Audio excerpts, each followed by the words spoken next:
क्या दिक्कत है आपको, क्यों आप?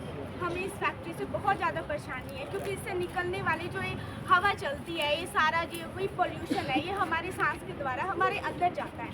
हम इससे पूरा गांव बहुत परेशान है क्योंकि इससे अनेक प्रकार की बीमारियां फैली जा रही है, जैसे कैंसर, लंग्स प्रॉब्लम, मतलब खारिश, अलग अलग प्रकार की जो बीमारी है वो यहाँ पर फैली जा रही है। और यहाँ से लोग बहुत ज़्यादा परेशान है क्योंकि यहाँ पर एक तो शासन उनकी बिल्कुल भी सुनवाई नहीं करता और यहाँ पर हम कुछ खा नहीं सकते, कुछ बाहर नहीं जा सकते क्योंकि हर एक चीज़ पर ये प्रदूषण, मतलब यहाँ एयर पोल्यूशन भी है, वाटर पोल्यूशन भी है और मतलब यहाँ ध्वनि प्रदूषण भी है क्योंकि यहाँ आवाज़ भी आती है। बल्कि हमें तो अब यहाँ आदत ही पड़ गई है इस मतलब शोर की, हम तो मतलब ये नॉर्मली समझते हैं। लेकिन जब हमारे रिश्तेदार बाहर से आते हैं तो वो हमें बोलते हैं कि तुम यहाँ कैसे जी रहे हो, कि यहाँ पर तो तुम बिल्कुल ही मतलब जीरो ही हो, कि तुम्हारे यहाँ कोई नहीं सुनता, तुम्हारे यहाँ पठान कोई तुम्हारा कोई साथ नहीं देता। तो सच्ची में जो शासन प्रशासन है वो बिल्कुल साथ नहीं देता, हमारी बिल्कुल सुनवाई नहीं करी जाती।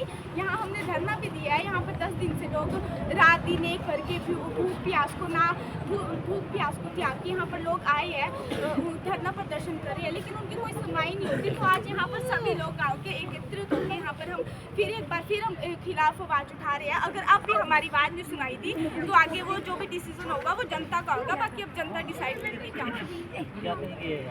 नमस्कार जी, ये हमारा धरना पिछले रविवार से चल रहा है, 1 हफ्ते हो गया है हमें बैठे हुए, पर शासन प्रशासन ने हमारी कोई सूद नहीं ली है और हम अनेकों बार इस कंपनी के प्रदूषण के खिलाफ शिकायतें करके थक चुके हैं और थक हार के लोगों में इतना रोष है कि वो आज सड़कों पे उतर आए हैं। और अगर हमारी इस समस्या का समाधान नहीं हुआ तो हम इससे भी बड़ा अपना विरोध प्रदर्शन करेंगे ताकि हमें इस धुएं की समस्या से निजात मिल सके। समस्या किस तरीके की आ रही है? लोगों ने कहा फसलों को नुकसान है, लोगों ने कहा बीमारियां, समस्या क्या आ रही है? सर मैं सीधे जी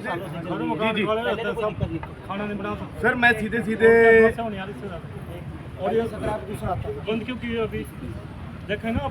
मैं सीधे ये आरोप लगाऊंगा कि फसल और नस्ल दोनों चीज़ों को ये बर्बाद कर रहा है इस कंपनी का धुआं।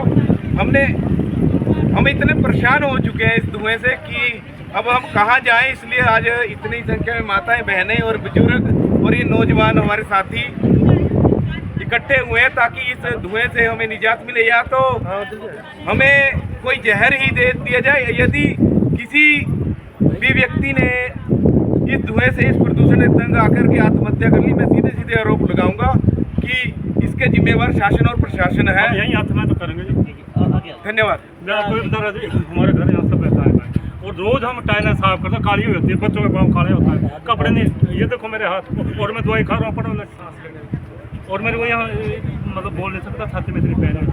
और जब कोई प्रशासन आता है, पुलिस वाला आता है, DCSM आता है, तो ये भट्टियाँ बंद हो जाती है और इनका धुआं टीनों से आता है जी, कोई चिमनी नहीं है। और इसके ऊपर धुएं को इनका कोई भी वो नहीं है, कंट्रोल नहीं। हमने इनको कई बार बोला कि इसका कंट्रोल कीजिए आप। और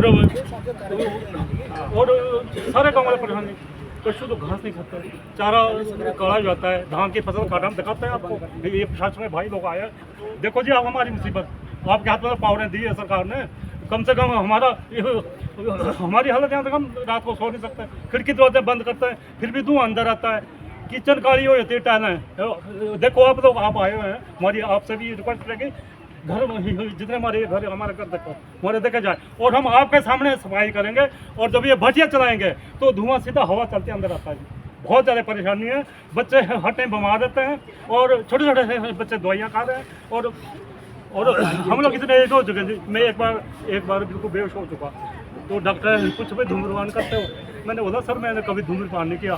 फिर हमने इसकी एक वीडियो फ़ोन पर रखी तो वो दिखाई, मैं कहा जी बोले इसमें कहा जी दिक्कत हो आप, तो डॉक्टर के ऑप्शन नहीं होगी जी। एक डॉक्टर बोले तेने क्यों दिखाई है, मैं कहा भाई आप कौन है, जो मेरे को जब मेरे सारा हार्ट ठीक है, छाती में इतनी पेन हुई कि मैं बेहोश हो गया, घर वाले उठाकर नाक तक ले और मुझे कोई पता नहीं, नाक से पानी आना शुरू हो गया।